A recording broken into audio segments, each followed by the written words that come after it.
आप देख रहे हैं अनहोनी। तो चलिए बढ़ते हैं आज की इस कहानी की ओर। दोस्तों, मेरा नाम उत्तम कुमार है। मैं झारखंड में एक आदिवासी इलाके का सुदूर गांव का रहने वाला हूं। ये जो घटना का मैं जिक्र करने जा रहा हूं वो साल 2009 की है। उस समय मेरे गांव तक बिजली नहीं पहुंची थी।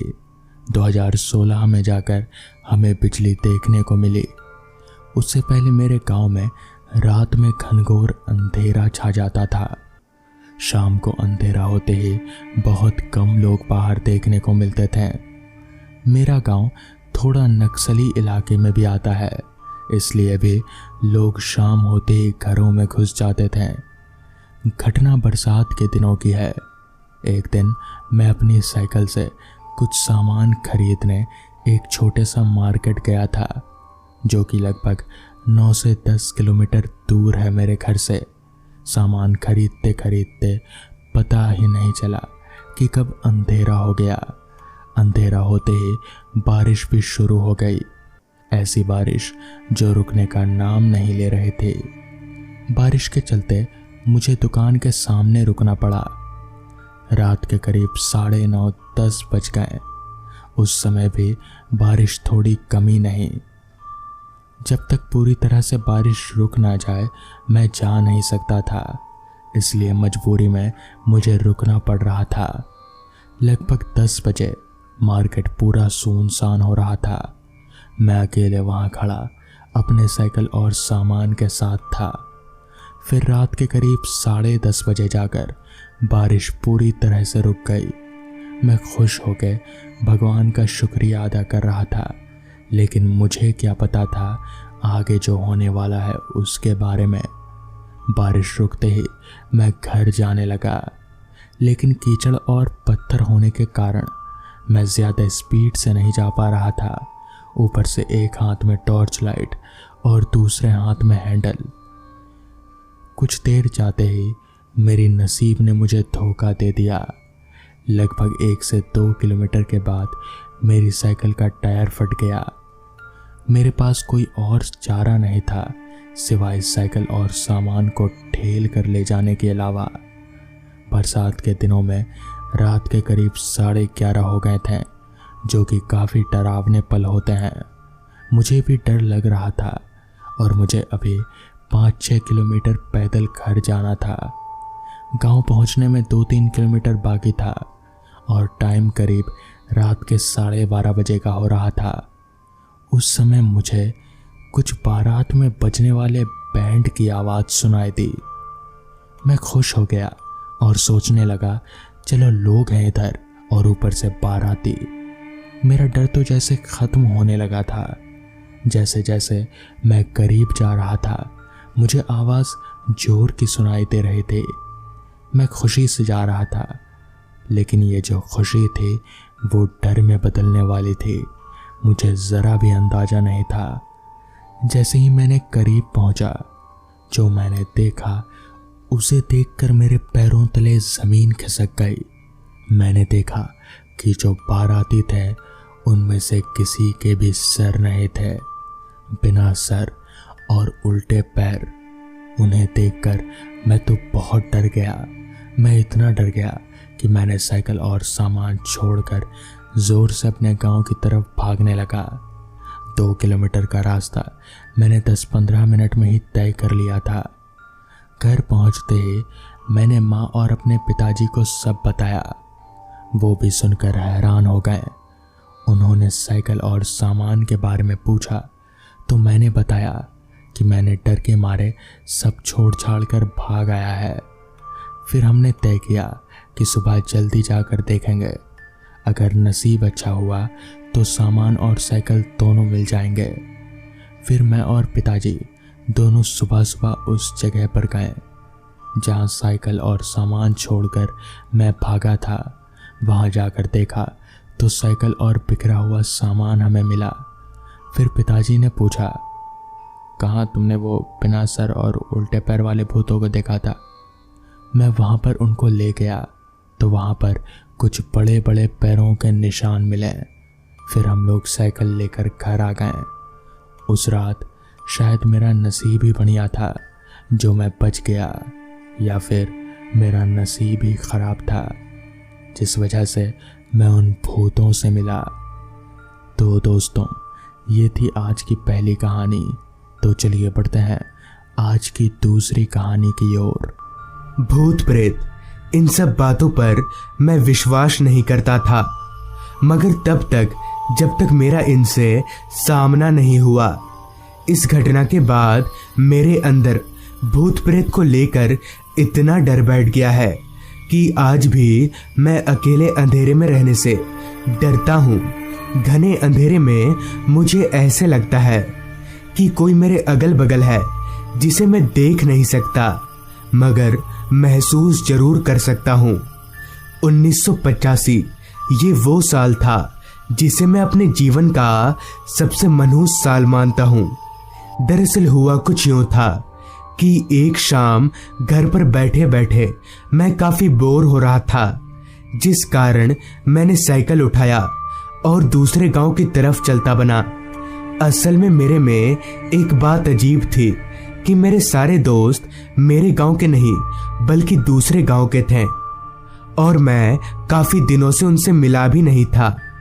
करीब आधा घंटा साइकिल चलाने के बाद मैं अपने दोस्तों के पास दूसरे गांव पहुंच गया। काफी दिनों के बाद सभी दोस्तों से मिलकर मुझे काफी खुशी हुई और हम सभी गांव के चौपाल पर बैठकर बातें करने लगे। अब आसमान में सूरज की किरणों की जगह चांद की मध्यम रोशनी ने ले ली थी और मेरे यहाँ आए हुए 2 घंटा हो चुका था, जिस पर मैंने अपने दोस्तों से कहा, यार अब मैं चलता हूँ, रात काफ़ी हो चुकी है ना। जिस पर मेरे दोस्त विनोद ने कहा, भाई आज रात तू यहीं रुक जा, कल चले जाना। इतनी रात को तेरा जाना ठीक नहीं होगा और वो रास्ता भी रात के लिए ठीक नहीं है। इस पर मैंने कहा, नहीं यार कुछ नहीं होगा, मैं चला जाऊंगा। इतना बोलकर मैंने साइकिल उठाया और अपने गांव की तरफ चलता बना। कुछ दूर साइकिल चलाने के बाद मैं अपने दोस्तों के गांव से दूर उस रास्ते पर पहुंच गया जिसके दोनों ओर घने जंगल थे। उस रास्ते पर आते ही सन्नाटे ने मुझे चारों तरफ से घेर लिया। अंधेरा तो इस कदर छाया हुआ था कि कुछ भी साफ साफ दिखाई नहीं दे रहा था। बस टॉर्च की हल्की रोशनी के सहारे मैं उस रास्ते पर आगे बढ़ रहा था। अभी मैं कुछ दूर आगे गया ही था कि तभी मेरी साइकिल की चैन उतर गई। चैन उतरते ही मैंने ब्रेक मारकर साइकिल रोका और चैन चढ़ाने लगा, मगर पता नहीं चैन किसी तरह फंस चुकी थी जो लगने का नाम ही नहीं ले रही थी। मानो साइकिल भी मुझे विनोद की तरह ही आगे ना जाने को बोल रही हो। खैर काफी मशक्कत के बाद आखिर में मैंने चेन चढ़ा ही लिया और दोबारा घर की तरफ आगे बढ़ने लगा। उस सुनसान रास्ते पर मेरे अलावा दूर दूर तक ना तो कोई आदमी दिखाई पड़ रहा था और ना ही कोई परिंदा। अभी मैं आगे बढ़ ही रहा था कि तभी मेरी टॉर्च की लाइट रास्ते पर खेल रहे 2-4 बच्चों पर गई।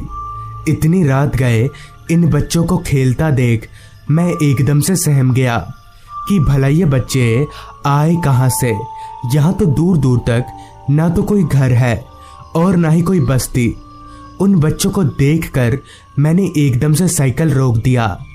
वो सारे बच्चे रास्ते को इस तरह से घेर कर खेल रहे थे कि कोई भी आ जा नहीं सकता था।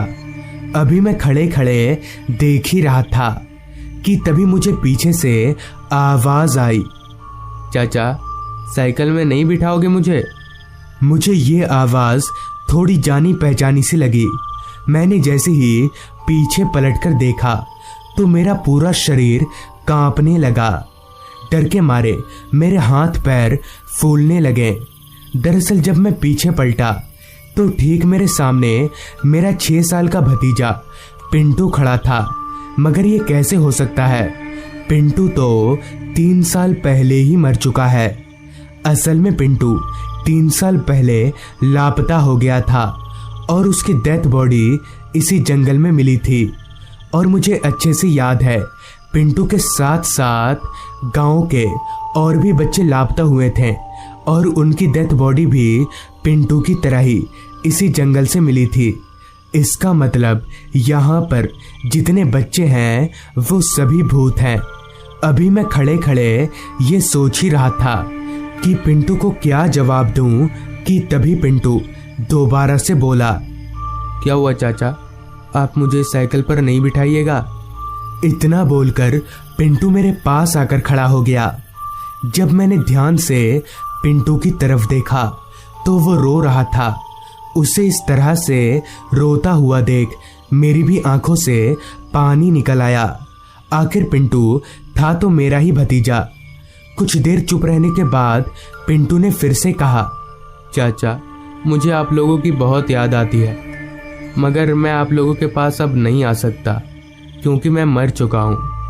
पिंटू के मुंह से ये सुनकर मेरी आंसुओं की रफ्तार और तेज हो गई, जिस पर मैंने पिंटू से पूछा, पिंटू, उस दिन क्या हुआ था, मुझे बताओ। जिस पर पिंटू ने बताना शुरू किया। दरअसल एक शाम जब मैं अपने दोस्तों के साथ खेल रहा था, तभी एक औरत मेरे पास आई और बोली, बेटा लो चॉकलेट। उसने मुझे 2 चॉकलेट दिए। मैं उन चॉकलेट को खा ही रहा था कि तभी उस औरत ने दोबारा से कहा, बेटा और चॉकलेट चाहिए तो चलो मेरे साथ। मैं भी और चॉकलेट की लालच में उस औरत के साथ चलता बना, मगर मुझे कहाँ पता था कि वो औरत इतनी बुरी है। चलते चलते वो औरत मुझे काफी दूर जंगलों के भीतर ले आई और एक जगह पर बैठाकर मंत्र पढ़ने लगी। उसके मंत्र पढ़ते ही पता नहीं मुझे क्या हुआ और मेरी पलकें भारी होने लगी और देखते ही देखते मेरी आंख बंद हो गई। फिर जब मेरी आंख खुली तो मैं काफी डर गया। पहले तो समझ नहीं आया कि मेरे साथ हुआ क्या है, क्योंकि जब मेरी आंख खुली तो मैंने देखा कि मैं जमीन पर ही पड़ा हुआ हूँ और मेरे मुंह से खून निकल रहा था। मगर ऐसा कैसे हो सकता है? अभी मैं खड़ा था तो जमीन पर फिर मैं कैसे लेट सकता हूँ? अभी मैं सोच ही रहा था कि तभी उस औरत ने कहा, अब तुम मर चुके हो और इनमें से एक तुम्हारी आत्मा है और दूसरी तुम्हारी लाश, और अब तुम्हारी आत्मा मेरे गिरफ्त में रहेगी। इसी तरह से उस डायन ने कई सारे बच्चों को बहला फुसलाकर मार दिया और उन सब की आत्मा को अपने गिरफ्त में ले लिया। और अभी भी हम सब उस डायन की गिरफ्त में ही हैं। पिंटू की पूरी बात सुनने के बाद मैं और जोर जोर से रोने लगा कि तभी पिंटू ने चिल्लाकर कहा, चाचा चाचा, वो डायन आ रही है, आप चले जाइए वरना वो आपको भी मार देगी। पिंटू के इतना बोलते ही वहां खेल रहे सारे बच्चे एकदम से खड़े हो गए, मानो सभी को सांप सूंघ गया हो। अभी मैं भागने ही वाला था कि तभी किसी ने पीछे से मेरा कंधा पकड़ लिया और खींचकर मुझे जमीन पर पटक दिया। मैंने जब पीछे पलटकर देखा तो मेरे होश उड़ गए। मेरा शरीर जोर जोर से कांपने लगा। दरअसल ठीक मेरे पीछे वही डायन खड़ी थी जिसके बारे में पिंटू अभी बता रहा था। उस डायन की पूरी शक्ल एकदम जली हुई थी। अभी वो डायन मुझे मारने ही वाली थी कि तभी मैं हनुमान चालीसा का पाठ पढ़ने लगा। मेरे पाठ पढ़ते ही वो डायन और सभी बच्चे, जिनमें पिंटू भी शामिल था, वो सभी एकदम से गायब हो गए। मैंने भी अपना साइकिल उठाया और घर की तरफ भागने लगा। घर पहुंचकर मैंने सभी को पूरी बात बताई, जिससे सभी की आंखें नम हो गई। फिर कुछ दिन बाद मुझे दूसरे गांव के दोस्तों से पता चला कि उस औरत को गांव वालों ने बच्चों की बलि देते हुए रंगे हाथ पकड़ लिया था और गुस्से में आकर सभी गांव वालों ने मिलकर उसे जिंदा जला दिया था। तो दोस्तों, ये थी आज की कहानी। शाम के तकरीबन 6 बजे मैं जब नीलगढ़ गांव के बस स्टॉप पर उतरा तो मेरा मन जरा भी खुश नहीं था। कभी सोचा नहीं था कि इस कारण से गांव आना पड़ेगा। दरअसल अभी थोड़ी देर पहले ही मुझे दादाजी का फोन आया था। फोन पर उन्होंने बताया कि दादी जी अब इस दुनिया में नहीं रहीं। ये खबर सुनकर मुझे आज 20 सालों के बाद अपने गांव जाना पड़ रहा है, क्योंकि मैं एक अरसे के बाद अपने गांव आया था। इसलिए रास्ता पहचानने में मुझे थोड़ी तकलीफ हो रही थी, और क्योंकि गांव में यहाँ सिर्फ दादाजी और दादी माँ ही रहते थे, इसलिए बस स्टॉप पर कोई लेने भी नहीं आ सका। खैर, जैसे तैसे रास्ता ढूंढते ढूंढते मैं अपने घर पहुंचा। लाश के पास दादाजी और आसपास के 2-4 लोग बैठे हुए थे, क्योंकि जिस इलाके में दादाजी का घर था वहां मुश्किल से आसपास 3 या 4 घर ही होंगे। शुरुआत में तो दादाजी ने मुझे पहचाना ही नहीं, मगर जब मैंने उन्हें अपना परिचय दिया तो वो मुझे पहचान गए। लाश को आज के आज ही जलाना बेहद जरूरी था, क्योंकि लाश के अंदर से अभी से ही थोड़ी थोड़ी दुर्गंध आनी शुरू हो गई थी। गांव में ना तो बर्फ का जुगाड़ था और ना ही किसी और चीज का। ऊपर से अब कोई लाश को देखने वाला भी नहीं आने वाला था।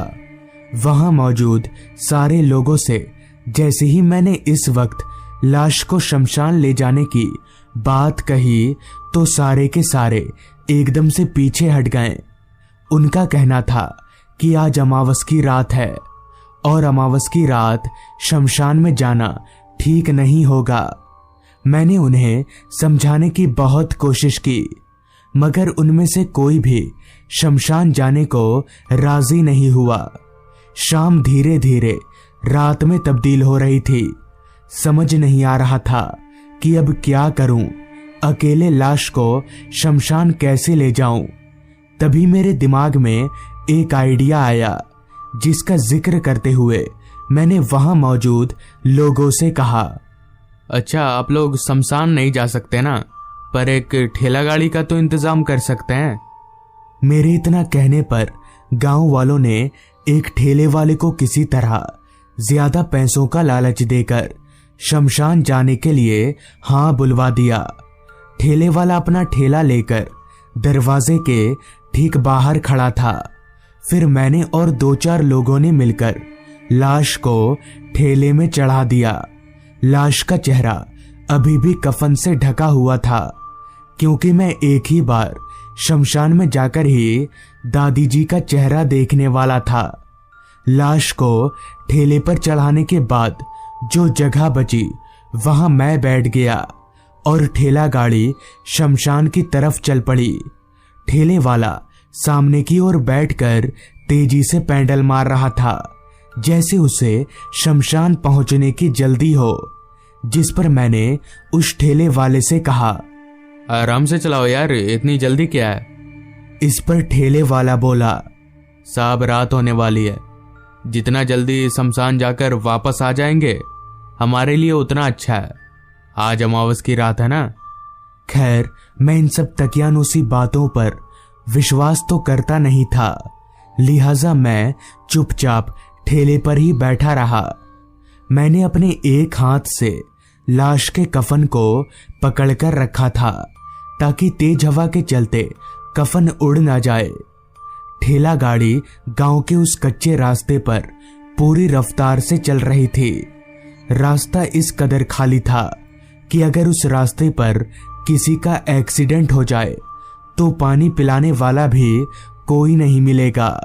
दोनों बाजू जंगल और एक लंबा चौड़ा रास्ता। अभी हम लोग आगे बढ़ ही रहे थे कि तभी रास्ते के किनारे हमें कोई बूढ़ी औरत नजर आने लगी, जो कि हाथ दिखाकर ठेला गाड़ी रोकने का इशारा कर रही थी। जिस पर मैंने ठेले वाले से कहा, रोको रोको, ठेला रोको, शायद इन्हें कोई मदद की जरूरत है। हालांकि ठेले वाला ठेला रोकने को तैयार नहीं था, मगर मेरे जिद करने पर उसने ठेला रोका। ठेला रोकते ही वो बूढ़ी अम्मा जैसे तैसे ठेले में चढ़कर बैठी और हम लोग वापस से आगे बढ़ने लगे। मगर पता नहीं क्यों उस बुढ़िया का चेहरा मुझे कहीं देखा देखा सा लग रहा था, जैसे मैंने उसे पहले कभी देखा हो। तभी मैंने उस बुढ़िया से पूछा, अम्मा इतनी रात गए कहाँ जा रही हो? इस पर बुढ़िया बोली, शमशान जा रही हूँ बेटा, तुम लोग वहीं जा रहे हो ना? इस पर मैंने अपना सिर हाँ में हिलाया और पूछा, शमशान में इतनी रात गए आपको क्या काम है? इस पर बुढ़िया ने बात को ये कहकर टाल दिया कि कुछ काम है। मुझे भी लगा शायद होगा कोई काम, जिसके बाद मैंने भी और कुछ नहीं बोला। अभी मैं चुपचाप ठेले पर बैठा ही था कि तभी अचानक मेरी आंखों में कुछ चला गया। मैंने अपना आंख मीचने के लिए जैसे ही अपना एक हाथ लाश के सिर की तरफ कफन से हटाया तो वो कफन हवा में लहराने लगा। इससे पहले कि मैं कफन को ठीक से पकड़ता, उस बुढ़िया ने ही कफन को एकदम से धर दबोचा और दादी माँ का चेहरा दिखने नहीं दिया। तभी वो बुढ़िया मुझसे बोली, इसको ठीक से पकड़ो, हवा में उड़ जाएगा वरना। पहले उस बुढ़िया का चेहरा, अब आवाज, दोनों ही मुझे बहुत जाने पहचाने से लग रहे थे। खैर कुछ ही देर में हम लोग शमशान पहुंच गए। नीलगढ़ गांव के शमशान में ये मेरा पहली बार आना हुआ था। तब रात के 9 या 9:30 बज रहे होंगे। मैंने और ठेले वाले ने मिलकर लाश को नीचे उतारा। तभी मैंने ठेले वाले से कहा, चलो भाई हाथ लगाओ थोड़ा, लाश को अंदर तक ले चलो। इस पर ठेले वाला बोला, देखो साहब, मैं अंदर नहीं जाएगा, अपनी यहीं तक बात हुई थी शमशान जाने की, बस इसके अंदर मैं नहीं जाएगा। ठेले वाले की बात सुनकर मेरे बगल में खड़ी उस बुढ़िया ने कहा, चलो बेटा मैं तुम्हारी मदद कर देती हूँ, ये नहीं जाएगा शमशान में। इससे पहले कि मैं उस बुढ़िया को कुछ बोलता, उसने झुककर लाश को एक तरफ से पकड़ लिया। मैं भी कुछ बोल नहीं पाया और लाश को दूसरी तरफ से पकड़कर शमशान के अंदर ले जाने लगा। शमशान पूरी तरह से खामोशी के गिरफ्त में था। दूर दूर तक हमारे अलावा और कोई इंसान नहीं था। शमशान के अंदर जाकर हमने लाश को जमीन पर रखा और मैं उस बुढ़िया को लाश के पास रखकर लकड़ियां लाने चला गया। शमशान चारों तरफ से जंगलों से घिरा हुआ था, इसलिए लकड़ी खोजने में मुझे कुछ खासा दिक्कत नहीं हुई। लकड़ियां लेकर मैं वापस दादी माँ की लाश के पास आया। वो बुढ़िया अभी भी उसी तरह से लाश के पास ही खड़ी थी। खैर मैंने चिता सजाना शुरू किया। चिता सजाने के बाद अब सिर्फ लाश को जलाना ही बाकी रह गया था। इसलिए मैंने सोचा 20 सालों के बाद एक आखिरी बार दादी माँ का चेहरा देख लूं। ये सोचते हुए मैंने जैसे ही लाश के चेहरे पर से कफन हटाया तो मेरे होश उड़ गए। मुझे मेरी आंखों पर यकीन नहीं हो रहा था, क्योंकि दादी माँ का चेहरा और मेरे बगल में खड़ी उस बुढ़िया का चेहरा एक ही था। मतलब ये कि वो बुढ़िया कोई और नहीं बल्कि मेरी दादी माँ की आत्मा थी। तब जाकर मुझे समझ आया कि इनका चेहरा मुझे कहीं देखा देखा सा क्यों लग रहा था, और 20 सालों में मैं अपनी दादी माँ का चेहरा लगभग भूल चुका था। इसलिए मैं उन्हें पहचान ही नहीं पाया। मैंने एक नजर दादी माँ की आत्मा की तरफ देखा तो वो मुझे देखकर मुस्कुरा रही थी। दादी माँ की आत्मा को देखकर पता नहीं क्यों उस वक्त जहां मुझे डर लगना चाहिए था, वहीं मेरी आंखों में आंसू थे। किसी तरह से मैंने लाश का दाह संस्कार किया और दाह संस्कार करते ही दादी माँ की आत्मा मेरी आंखों से ओझल हो गई। फिर मैं शमशान से बाहर निकला और सीधे घर चला गया। उस दिन के बाद से दादी माँ की आत्मा मुझे कभी नहीं दिखी। दादाजी अब मेरे साथ शहर में रहते हैं। आज उस घटना को 6 साल बीत चुके हैं, मगर अभी भी मुझे दादी माँ का वो मुस्कुराता हुआ चेहरा अच्छे से याद है और शायद मैं अपने जीते जी उस चेहरे को कभी नहीं भूल पाऊंगा। तो दोस्तों, ये थी आज की कहानी।